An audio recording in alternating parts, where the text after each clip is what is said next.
Thank you, Madam Speaker. Let me start by saying that the spirit of this bill is noble, finding ways to ensure that all Americans, no matter of race, creed, color, or zip code, having access to affordable credit is a noble pursuit. It's a top priority of the House Financial Services Committee. In fact, Madam Speaker, it's a personal priority. I've introduced H.R. 4231 that has bipartisan and bicameral support that facilitates the use of additional data from rental, utility, and telecom payments to help more Americans repair and build their credit score. Thousands more would qualify and have better access to credit. Madam Speaker, the House is not in order. The gentleman's correct.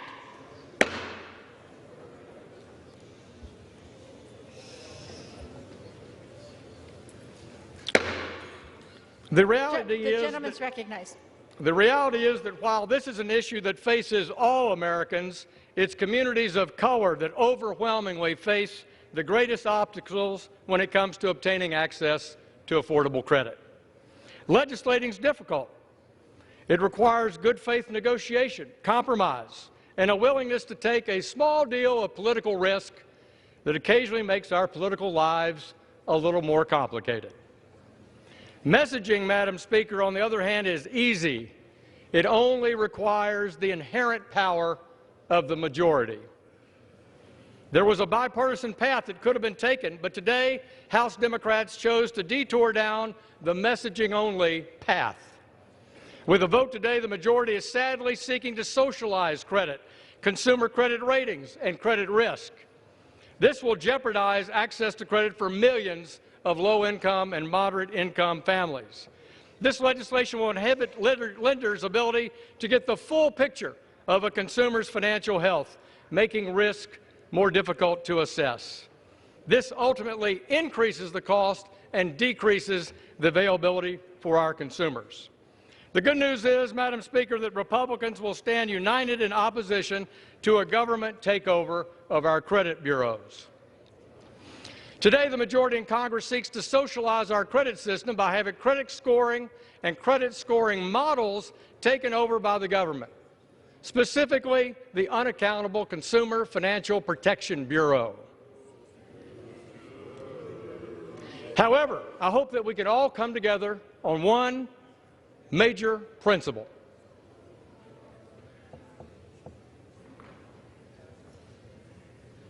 My amendment will not kill the bill or send it back to committee. It will ensure that we do not allow federal agencies to pick winners and losers based on political, religious, or other beliefs protected by our Constitution. Specifically, my friends, we need to ensure that the CFPB does not exploit this newfound power and punish Americans based on their heartfelt First Amendment rights. Simply put, my motion to recommit will prohibit the CFPB from requiring credit scoring models from using information related to Americans' political opinions, their religious beliefs, or other expression that's protected by the First Amendment. Let's make certain, my friends, that the United States government doesn't use the tactics now made so popular in Beijing. In China, Madam Speaker, agencies are collecting enormous amounts of data related to individual financing, social media accounts, health records, facial recognition. Gentleman shall suspend.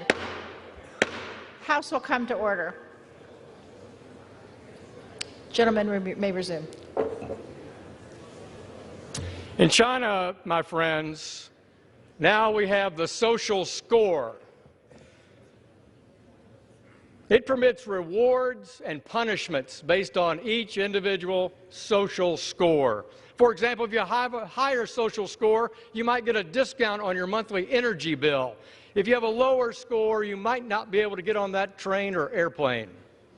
According to the Chinese government, all social scores for 1 billion Chinese will be made publicly available this year. American ideals go against everything the social credit system represents. Supporting this MTR would ensure what's happening in China will never happen in our country. The CFPB has too much power, and we should make sure that Americans do not lose access to credit based on the decisions of an unaccountable organization.